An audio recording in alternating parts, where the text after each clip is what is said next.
Greg Henderson drummed his fingers on the steering wheel, stealing glances at his son Alex through the rearview mirror.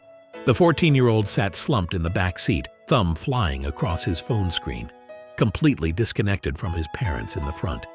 Even in the fading evening light, the blue glow from his device illuminated the scowl on his face.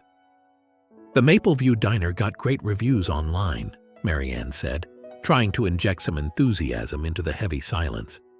"They say their apple pie is homemade." Alex didn't look up. "Whatever!" Greg and Marianne exchanged a familiar look, one that carried months of worry, frustration, and helplessness. Ever since Alex started high school, their once-chatty son had transformed into someone they barely recognized. The latest parent-teacher conference still weighed heavily on their minds. Declining grades, disruptive behavior, talking back to teachers. The Mapleview Diner appeared ahead, its neon sign casting a warm glow across the parking lot. Cars filled most spaces, suggesting a busy Friday night crowd. Greg pulled into an empty spot near the entrance. "Phone away during dinner, Alex," he said, his tone firm but careful. They'd had this battle before. Alex's head snapped up. "Dad, I'm in the middle of something!" "Your father's right," Marianne added. "This is family time." The eye roll that followed was subtle, but it sent a clear message. Alex shoved his phone into his pocket with unnecessary force and yanked the car door open, nearly hitting the vehicle next to them. "Careful!" Greg called out. But Alex was already stalking toward the diner's entrance. Inside, the atmosphere was exactly what they'd hoped for. Cheerful chatter, the smell of fresh coffee and grilled burgers, waitresses carrying steaming plates to smiling customers. A bell chimed above the door as they entered, and a friendly hostess grabbed 3 menus. "Welcome to Mapleview. Booth or table?" "Booth, please," Marianne answered, noticing how Alex had already pulled his phone back out, walking behind them with his head down. They settled into a red vinyl booth near the window. Alex immediately slid as far away from his parents as possible, hunching over his phone under the table. The screen's glow highlighted the dark circles under his eyes. He'd been staying up late again, despite their rules about bedtime. "The pot roast looks good," Greg commented, studying his menu while watching Alex in his peripheral vision. "Son, menu's right here when you're ready." "Not hungry," Alex muttered, though his stomach had growled audibly on the drive over. A waitress approached with water glasses, her name tag reading Jenny. She offered a warm smile. But her eyes flickered briefly between Alex and his parents, picking up on the tension. "Can I start y'all off with some drinks?" As Marianne opened her mouth to order, Alex's phone buzzed loudly against the table. The evening was about to become much more interesting than anyone had planned. Jenny set down their drinks, a coffee for Greg, iced tea for Marianne, and a Coke for Alex, which he hadn't touched. The condensation dripped down the glass, forming a small puddle on the laminated menu he hadn't bothered to open. "How was school today, honey?" Marianne tried, smoothing her napkin across her lap. "Did you have that history test?" Alex's thumbs continued tapping his screen. The only indication he'd heard was a slight shrug of his shoulders. "Alex," Greg's voice carried a warning tone, "your mother asked you a question." "Fine. School was fine. Test was fine. Everything's fine." Each word dripped with sarcasm as Alex continued scrolling, never looking up. A couple at the next table glanced over, the woman's eyebrows raising slightly at Alex's tone. Greg felt his face warm with embarrassment. "I heard from Mrs. Thompson yesterday," Marianne ventured carefully. "She mentioned you've been missing some homework assignments in English." That got his attention. Alex's head snapped up, eyes flashing. "You're checking up on me? Seriously?" "We're your parents. We care about your grades," Greg interjected, keeping his voice low. "And right now, I'd like you to put the phone away so we can have a decent family dinner." "Whatever," Alex muttered, but he didn't move to put the phone away. Jenny returned, notepad ready. "Have y'all decided what you'd like?" "Could you give us another minute?" Marianne asked apologetically. "Someone hasn't looked at the menu yet." From the corner of her eye, she noticed an older gentleman sitting alone at the counter. He'd turned slightly on his stool, watching their table with quiet interest. "I said I'm not hungry!" Alex snapped, loud enough that several nearby conversations paused briefly. Greg reached across the table, his patience wearing thin. "Phone, now!" "This is ridiculous!" Alex jerked away from his father's outstretched hand. "I'm not 5 years old!" "Then stop acting like one," Greg responded, his own voice rising slightly. Jenny hovered uncertainty nearby, glancing between the family and her other tables. The older man at the counter was now watching openly, his coffee cup suspended halfway to his lips. Marianne touched her husband's arm. "Greg, maybe we should—" "No!" Alex cut her off. "Maybe we should just go home. This whole family dinner thing is stupid anyway. You guys just want to lecture me about school and make me feel worse than I already do."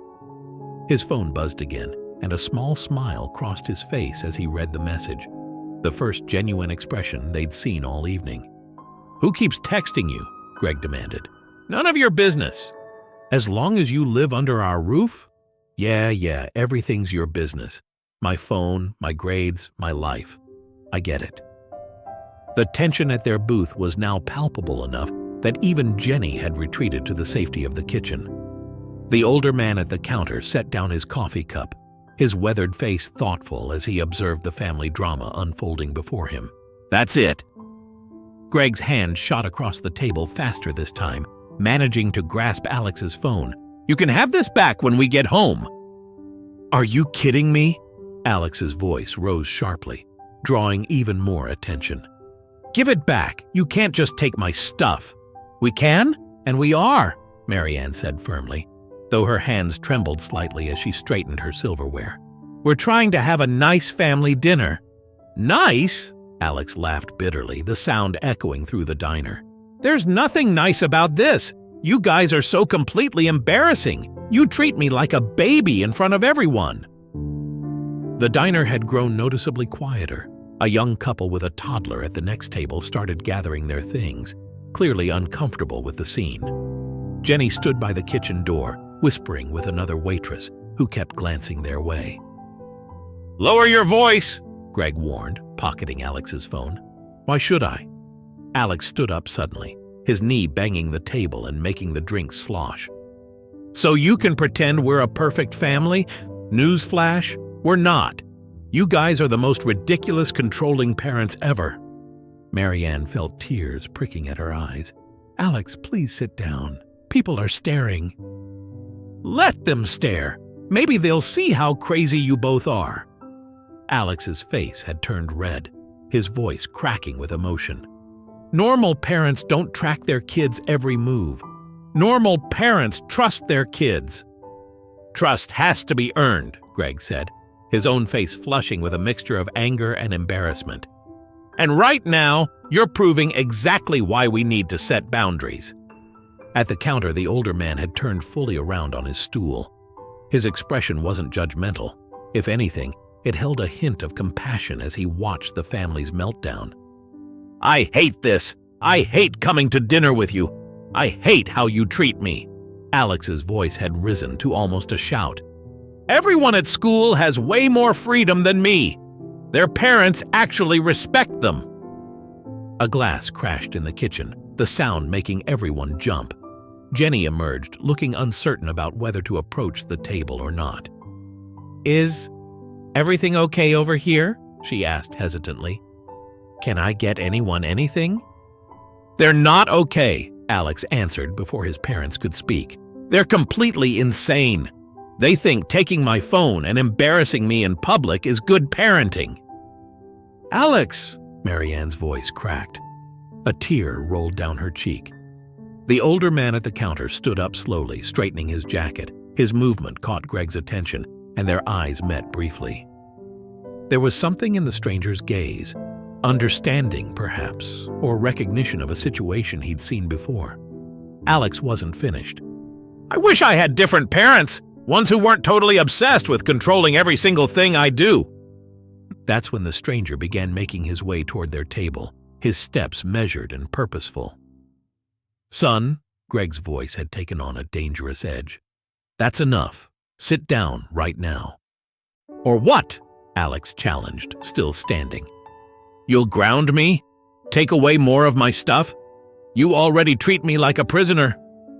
Marianne dabbed at her eyes with a napkin, trying to hide her tears from the other diners.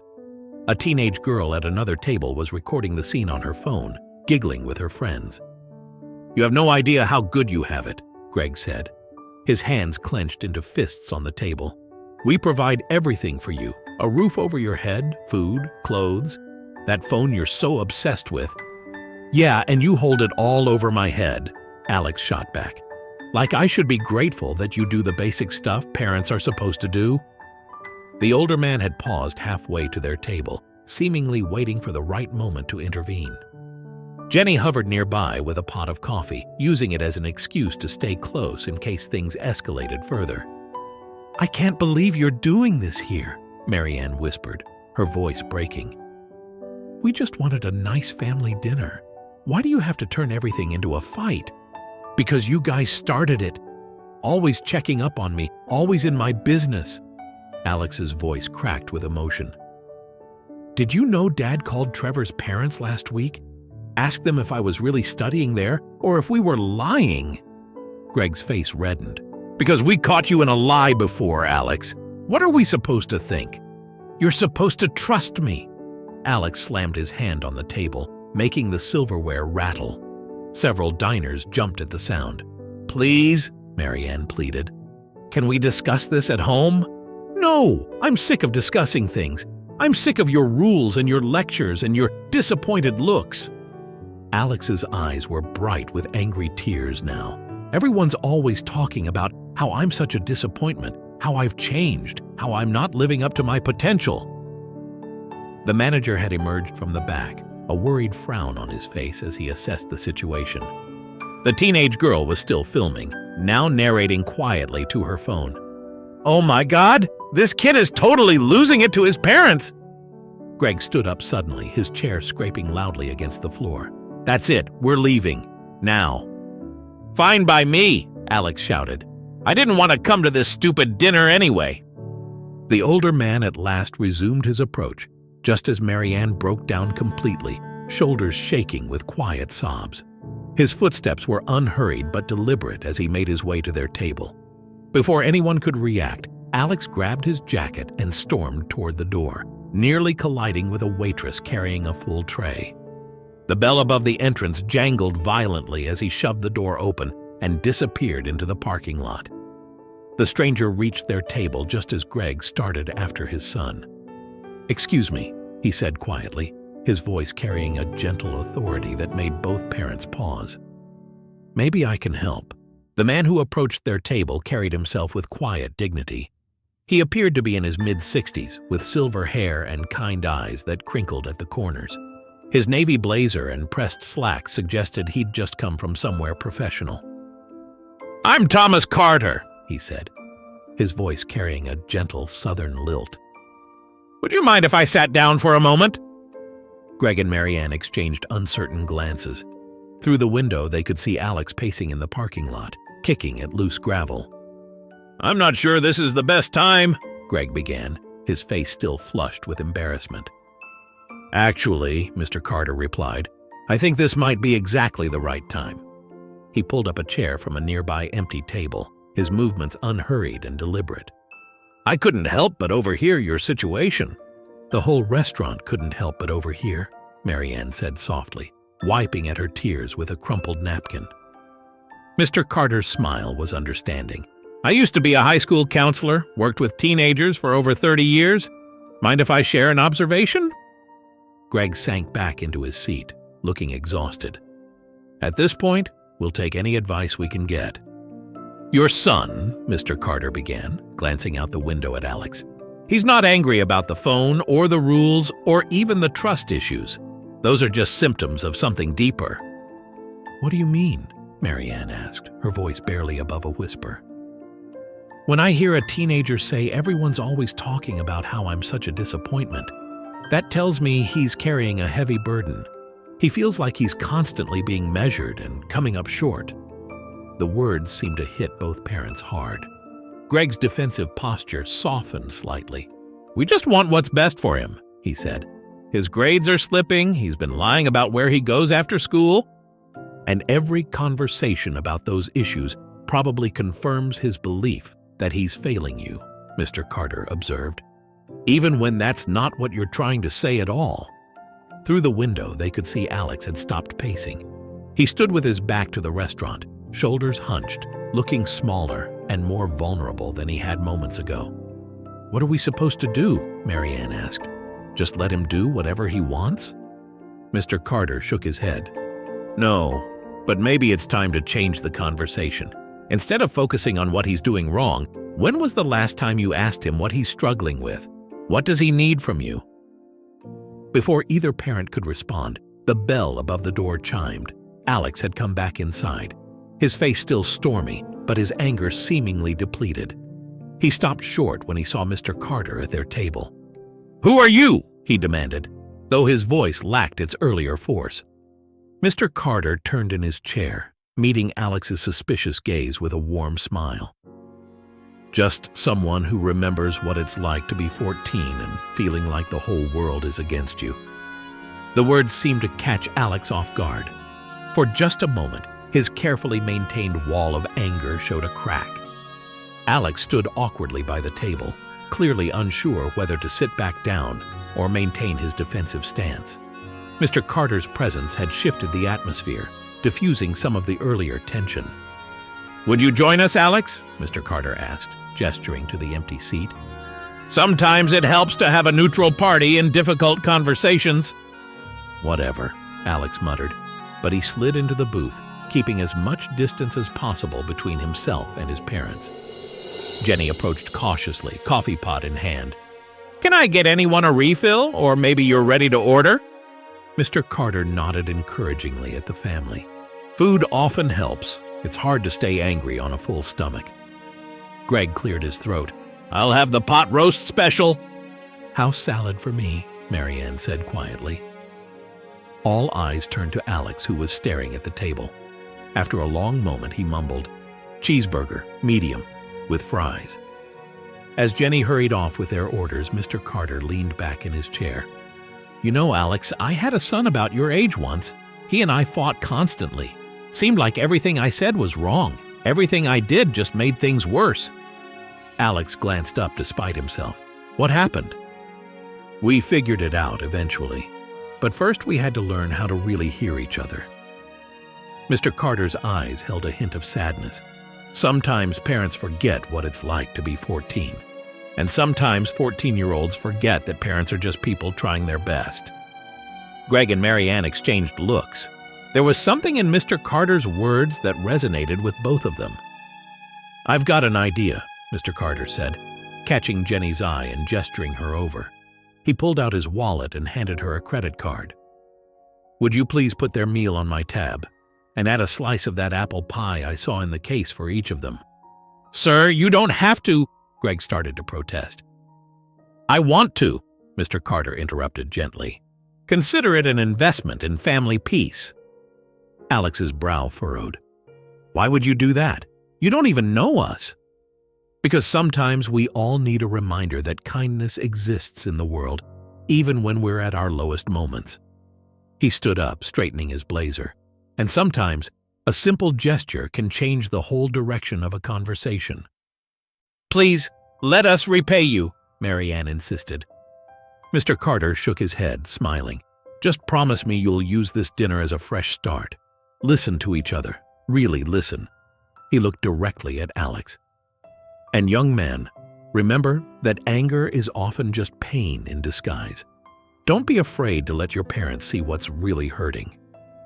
With that, he turned and walked toward the door, leaving the Henderson family in thoughtful silence. The bell chimed as he left, and through the window they watched him disappear into the evening darkness. Jenny returned with their drinks, setting them down quietly. "Your friend already took care of everything," she said softly, "including a generous tip." The Hendersons sat in stunned silence. The weight of Mr. Carter's unexpected kindness hangs in the air between them. The drive home from Mapleview Diner was quiet, but it was a different kind of silence than before. Gone was the simmering tension, replaced by a contemplative heaviness. Alex stared out the window from the back seat, his phone still in Greg's pocket, untouched. Marianne kept replaying Mr. Carter's words in her head. Anger is often just pain in disguise. She glanced back at her son, trying to see past the sullen teenager to the hurt that might be hiding underneath. "He didn't have to do that," Greg finally said, breaking the silence. "Pay for our dinner, I mean." "Yeah, well, he probably felt sorry for you guys," Alex muttered, but his voice lacked its earlier venom. "Having such a terrible son and all." Marianne turned in her seat. "Is that really what you think, Alex? That we think you're terrible?" Alex shrugged, still looking out the window. "You're always disappointed in me. My grades, my attitude, everything. Nothing I do is ever good enough." Greg's hands tightened on the steering wheel. "Son, that's not—" "Can we just not?" Alex interrupted. "I don't want another lecture." They pulled into their driveway, the headlights illuminating their modest two-story home. As soon as the car stopped, Alex was out the door, heading straight for his room. "Alex, wait!" Marianne called after him. "We should talk about what happened." "Nothing happened," he shot back, already halfway up the stairs. "Some random old guy felt sorry for us and bought our dinner. End of story." His bedroom door slammed shut, the sound echoing through the house. Greg pulled Alex's phone from his pocket, staring at it. "What are we doing wrong, Mari? How did we get here?" Marianne sank onto the living room couch, suddenly exhausted. "Maybe Mr. Carter was right. Maybe we need to change how we're talking to him." "If he'd let us talk to him at all," Greg sighed. Upstairs, they could hear Alex's muffled footsteps pacing back and forth. The same restless energy from the parking lot seemed to follow him home. "We should write Mr. Carter a thank you note," Marianne said. "Leave it at the diner for him." "If he comes back," Greg replied, "though something tells me he will." In his room, Alex lay on his bed, staring at the ceiling. The stranger's words kept echoing in his mind. Sometimes 14-year-olds forget that parents are just people trying their best. He rolled over, burying his face in his pillow, trying to shake off the growing feeling of shame about his behavior at the diner. The evening had started like any other family dinner, but now everything felt different. Something had shifted, though none of them could quite explain what or why. Monday morning hit Alex like a physical weight. He slouched through the hallways of Roosevelt High, hands shoved deep in his pockets, trying to ignore the whispers and pointing from a group of students huddled near the lockers. "Hey, isn't that the kid who freaked out at Mapleview?" one girl whispered loudly to her friend. "My sister showed me the video." Alex's stomach dropped. He'd forgotten about the girl filming his meltdown on her phone. Of course it had made the rounds on social media over the weekend. His best friend Trevor fell into step beside him. "Rough weekend?" "You have no idea," Alex muttered, pulling his hood up as if it could shield him from the stars. "My parents took my phone." "Yeah, I saw the video," Trevor said carefully. "Dude, you kind of lost it." Alex stopped at his locker, angrily spinning the combination. "They're impossible, always checking up on me, treating me like a little kid." "At least your parents care," Trevor replied quietly. "Mine are too busy fighting each other to notice what I do." The comment made Alex pause, remembering Mr. Carter's words about perspective. Before he could respond, Mrs. Thompson appeared, her face stern. "Alex, can I see you for a moment?" Following her to her classroom, Alex braced himself for another lecture about his missing assignments. Instead, she closed the door and turned to him with concern. "Is everything okay at home?" she asked. "I noticed you seemed distracted lately." "Everything's fine," he responded automatically, but his voice wavered. "Really?" Mrs. Thompson raised an eyebrow. "Because your last essay was about feeling trapped and misunderstood, and your grades have dropped significantly since last semester." Alex stared at the floor, his throat tight. The truth was, he didn't know how to explain what was wrong. Everything felt harder lately. School, family, fitting in. It was like he'd woken up one day and forgotten how to be the person everyone wanted him to be.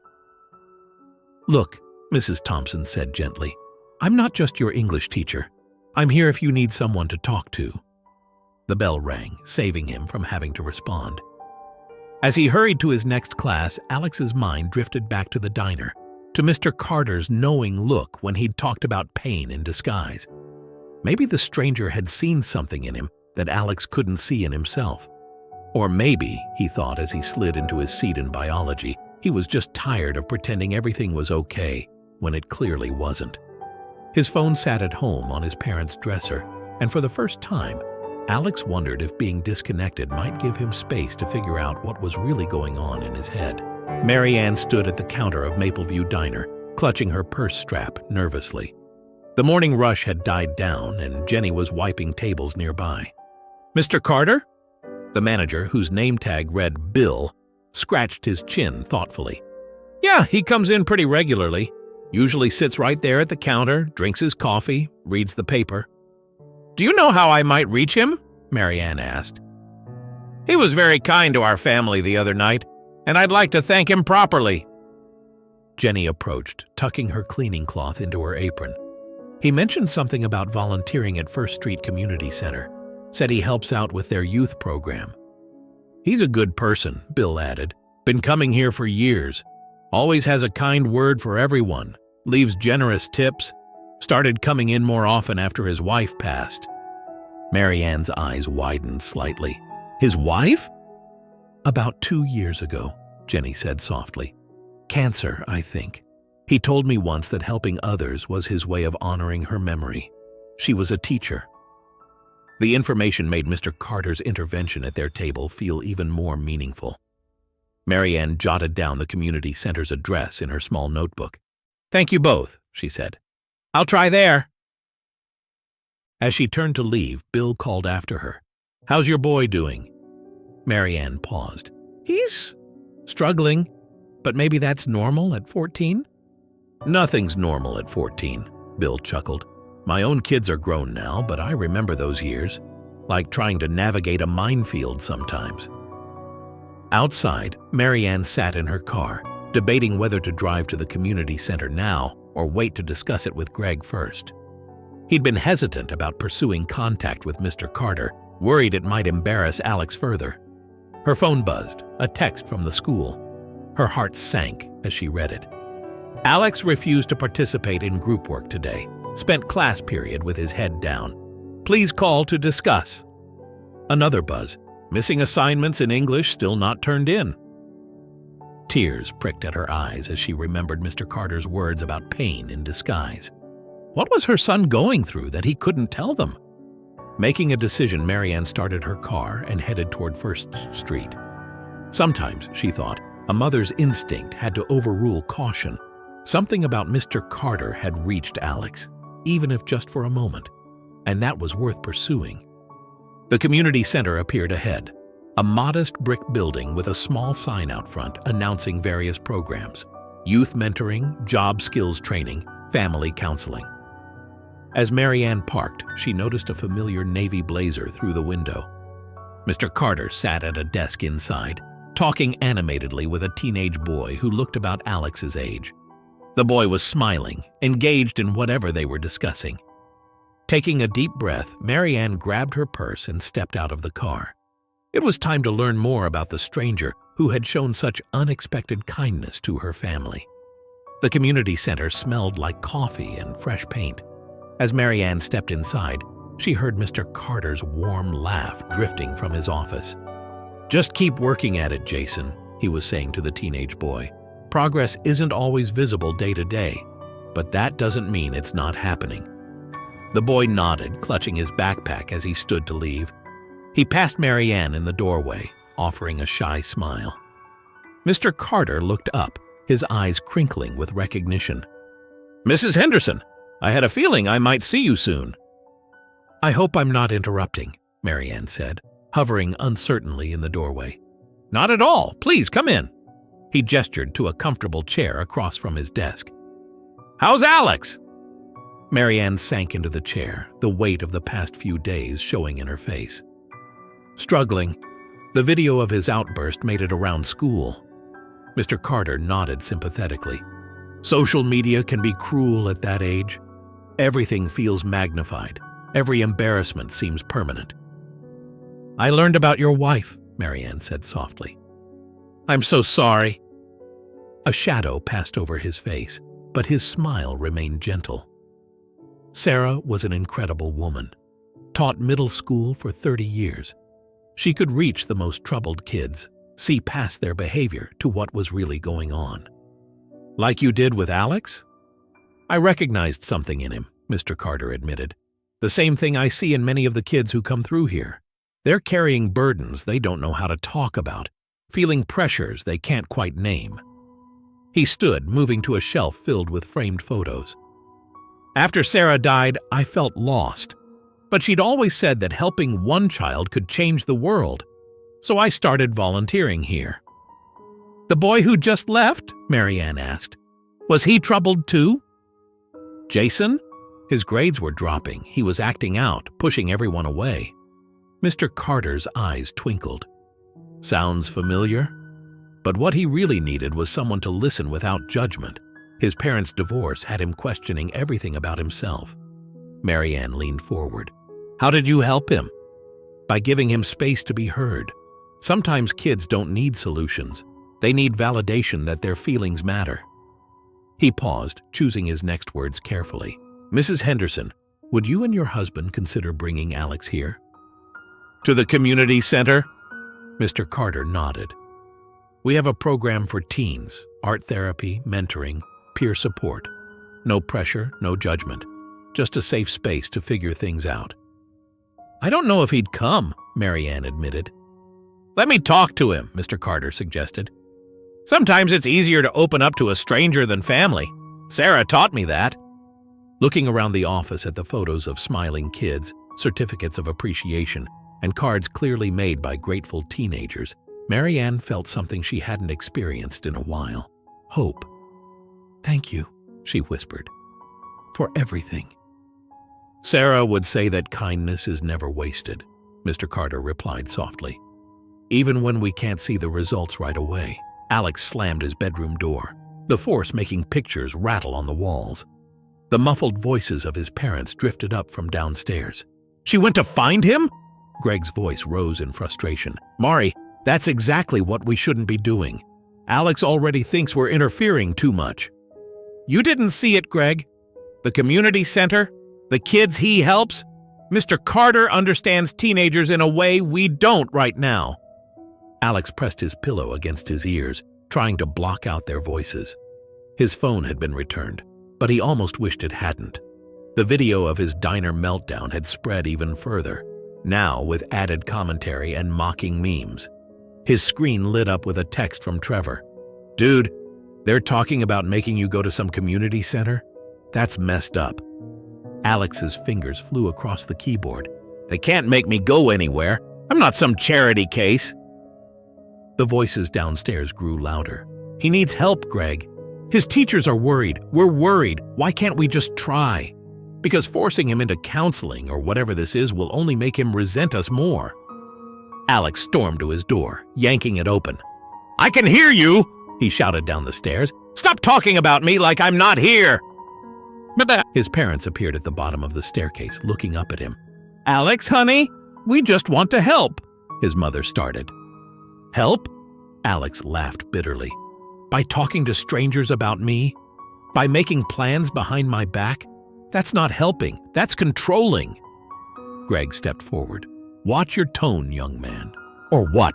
You'll take my phone again, ground me, send me to some community center to get fixed?" Alex's voice cracked with emotion. "I'm not broken! I just want you to leave me alone!" "This attitude stops now." Greg's face reddened with anger. "We are your parents." "Yeah, and you're doing a great job," Alex shot back. "Such a great job that some random old guy had to step in at a diner because you couldn't handle your own kid." Marianne gasped softly at the cruelty in his words. "That's it!" Greg started up the stairs. "You're grounded. 2 weeks. No phone, no computer, except for schoolwork. No." Alex didn't wait to hear the rest. He grabbed his jacket and backpack, shoving past his father. "Alex, stop!" Marianne called out, but he was already halfway down the stairs. "I hate you both!" he shouted, tears burning in his eyes. "I hate this family! I hate everything!" The front door slammed behind him with such force that a family photo fell from the wall, its frame cracking on impact. Greg moved to go after him, but Marianne caught his arm. "Let him cool off!" "This is exactly why we can't let some stranger get involved," Greg said, his voice tight with emotion. "Our family issues are private." Upstairs, Alex's phone buzzed on his bed with an incoming call from a number he didn't recognize. If he'd been there to answer it, he would have heard Mr. Carter's gentle voice, reaching out just when he needed it most. The First Street Community Center was quiet when Greg and Marianne pulled into the parking lot with a sullen Alex in the back seat. After his outburst the previous day, they'd found him at Trevor's house and laid down an ultimatum: either come to one session with Mr. Carter or lose all privileges indefinitely. "This is stupid," Alex muttered as they walked toward the entrance. "I don't need therapy." Inside, they found Mr. Carter sorting through donations, warm coats and blankets piled on folding tables. But what caught Alex's attention was a group of teenagers helping him, including one boy who couldn't have been older than 16 holding a baby. "Marcus," Mr. Carter was saying gently, "your sister can stay in the nursery while you attend classes. Education comes first, remember?" The boy nodded, bouncing the fussy infant. "Yes, sir, thank you." Mr. Carter looked up, spotting the Hendersons. "Ah, welcome. Perfect timing. Alex, would you mind helping Marcus take these supplies to the shelter wing?" Before Alex could protest, Marcus approached, still cradling his sister. "Here, can you grab that box? My hands are full." Reluctantly, Alex picked up the box of supplies. As they walked, Marcus spoke quietly. "You're lucky, you know, having parents who care enough to bring you here." "Lucky?" Alex scoffed. "They're forcing me to come." "Yeah?" Marcus adjusted his sister's blanket. "My parents kicked me out when they found out I was keeping my sister. Said they couldn't handle another mouth to feed. Now we live in the shelter here." Alex nearly dropped the box. "You live here?" "Mr. Carter's helping me finish school, teaching me to take care of Angela. Says everyone deserves a chance to prove themselves." They reached the shelter wing, where Alex saw several rooms with bunk beds. A teenage girl sat on one doing homework. Another boy about his age was helping a younger child with reading. "These are all kids?" Alex asked, his voice barely a whisper. "Most of us," Marcus nodded. "Some ran away from abuse, some got kicked out, some just had nowhere else to go. Mr. Carter gives us a safe place, helps us stay in school." Back in the main room, Alex found his parents deep in conversation with Mr. Carter. His mother was wiping tears from her eyes. "Alex," Mr. Carter called out, "what did you think of our shelter wing?" Alex struggled to find words, his earlier anger feeling suddenly shallow. "I didn't know. I never thought." "That some kids your age don't have phones to fight over?" Mr. Carter suggested gently. "Or parents to argue with? Or warm beds to sleep in?" Alex felt heat rise to his face, remembering his dramatic declarations about hating everything, while kids his own age struggled just to survive. "The world's a bigger place than our own problems, Alex," Mr. Carter said quietly. "Sometimes helping others is the best way to help ourselves." For the first time in months, Alex met his parents' eyes without anger. In that moment, something shifted, a crack in the wall he'd built around himself, letting in a sliver of understanding. That night, Alex lay in bed staring at his ceiling, Marcus's words echoing in his mind. He'd never considered himself privileged before. If anything, he'd felt restricted and controlled compared to his friends. But seeing those kids at the shelter, especially Marcus caring for his baby sister, had shaken something loose inside him. He picked up his phone, hovering over the social media apps that had consumed so much of his time. The video of his diner meltdown was still circulating, but somehow it seemed less important now. With a sudden decisiveness, he deleted several apps, feeling an unexpected sense of relief. A soft knock at his door interrupted his thoughts. "Come in," he said, surprising himself with the invitation. His mother appeared, carrying 2 mugs of hot chocolate, a peace offering from childhood that they hadn't shared in years. "I thought you might still be awake." Alex sat up, accepting the mug without his usual eye roll. "Thanks." Marianne perched cautiously on the edge of his bed. "You've been quiet since we got back from the center." "I keep thinking about Marcus," Alex admitted, wrapping his hands around the warm mug. "And the other kids. How they'd probably give anything to have what I have." "Having perspective doesn't make your own feelings less valid," Marianne said softly. "Mr. Carter told us that." Alex took a sip of hot chocolate, letting the warmth spread through him. "Mom, I'm sorry about what I said yesterday, about hating you guys. I don't really hate you." Marianne's eyes welled with tears. "Oh, honey, we know that. We just wish we understood what's been hurting you so much." "I don't even know sometimes," Alex confessed, his voice cracking slightly. "It's like everyone has all these expectations, good grades, perfect behavior, being the same kid I was in middle school, but I don't know how to be that person anymore." "You don't have to be," Marianne replied. "You just have to be you, whoever that is. We can figure it out together." Alex was quiet for a moment, then asked, Do you think I could maybe go back to the center sometime to help?" "I think Mr. Carter would like that very much," Marianne smiled. "He mentioned they're always looking for volunteers for their homework help program." "Maybe I could start with that," Alex said thoughtfully. "I'm pretty good at math when I actually do it." They sat in comfortable silence, drinking their hot chocolate. For the first time in months, the air between them felt lighter, clearer. "Mom?" Alex set his empty mug aside. "Thanks for not giving up on me. Even when I was being, Marianne reached out, squeezing his hand. "We'll never give up on you, Alex. Never." As she left his room, Alex picked up his phone one more time. Instead of opening social media, he opened his homework folder. Maybe, he thought, it was time to stop running from expectations and start setting some of his own. Saturday morning found Alex walking into the First Street Community Center of his own accord. He'd told his parents he could go alone, his first real test of their renewed trust. Mr. Carter looked up from his desk, a warm smile spreading across his face. "Alex, what a pleasant surprise. I thought maybe if you still need help with the homework program?" Alex shifted his backpack nervously. "Perfect timing. Marcus is struggling with algebra, and I remember you mentioning that's your strong subject." In the study room, Marcus sat with his textbook, his sister asleep in a portable crib nearby. Other teens were scattered around tables, some working on assignments, others helping younger kids with reading.